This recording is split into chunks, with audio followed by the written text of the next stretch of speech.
सामान्य ज्ञान की दुनिया में आप सभी का स्वागत है। आज कई दृष्टिबाधित बच्चे अपने ज्ञान से एवं अपने हौसले के बल पर अपने लक्ष्य को हासिल करने का प्रयास कर रहे हैं। आपके इसी प्रयास में हम आपके साथ हैं।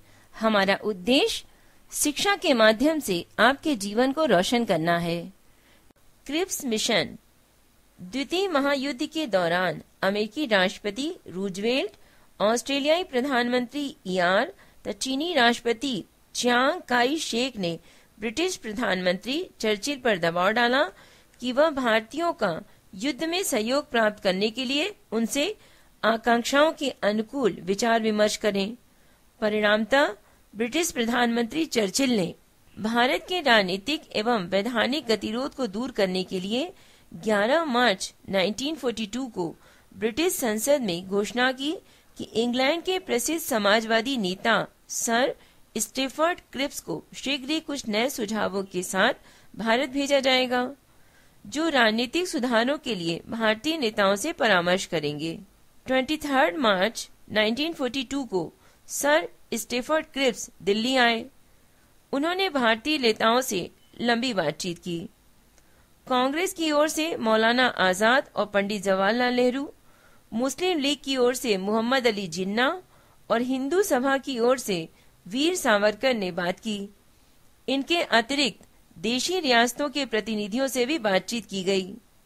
विभिन्न पक्षों से वार्ता करने के पश्चात सर स्टेफर्ड क्रिप्स ने जो सुझाव दिए वे क्रिप्स सुझाव के नाम से जाने जाते हैं। उनके सुझाव निम्नलिखित थे। नंबर 1, युद्ध के उपरांत एक नए भारतीय संघ की स्थापना की जाएगी जिसमें ब्रिटिश भारत के प्रांत और देशी रियासतें शामिल होंगी।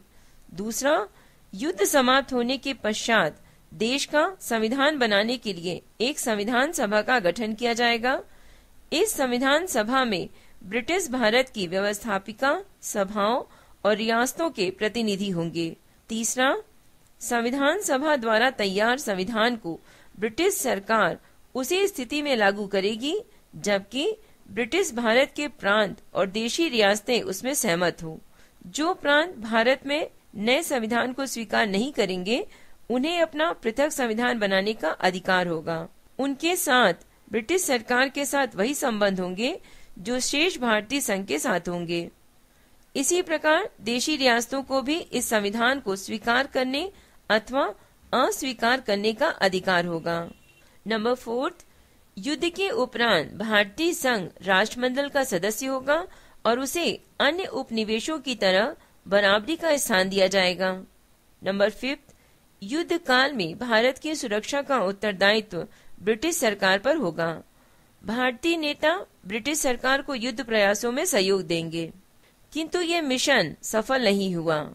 इसका कारण था सर स्टेफर्ड क्रिप्स ने काफी दिनों तक विभिन्न राजनीतिक दलों तथा संप्रदाय के नेताओं से वार्ताएं की, किंतु अंत में उसके सुझाव को सभी ने अस्वीकार कर दिया। कांग्रेस क्रिप्स सुझाव से सहमत नहीं हुई। कांग्रेस ने पूर्ण स्वराज की मांग की थी, परंतु भारत को औपनिवेशिक पद देने की व्यवस्था की गई और वह भी युद्ध समाप्ति के बाद।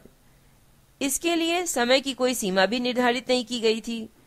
इस सुझाव के संदर्भ में महात्मा गांधी ने कहा था, यह एक ऐसा चेक है जिस पर आगे की तारीख पड़ी हुई है और वह भी ऐसे बैंक के नाम जिसके दिवालिया होने में कोई संदेह नहीं। इसके अतिरिक्त क्रिप्स सुझाव का एक दोष ये भी था कि इसमें भारत का विभाजन छुपा हुआ था।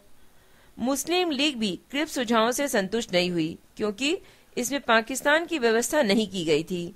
इसमें पाकिस्तान के निर्माण का कार्य प्रांतों पर छोड़ दिया गया था। हिंदू महासभा ने भी क्रिप्स सुझावों का विरोध किया क्योंकि इसमें भारत की राजनीति एकता खतरे में थी। यद्यपि सर स्टेफर्ड क्रिप्स ने सभी को संतुष्ट करने का प्रयास किया, परंतु उसके सुझावों से कोई संतोष नहीं हुआ। परिणामतः क्रिप्स मिशन असफल रहा और सर स्टेफर्ड क्रिप्स 13 अप्रैल 1942 को इंग्लैंड वापस चले गए। प्रस्तुत साक्ष्य आपको कैसा लगा? आप अपनी राय हमें मेल कर सकते हैं।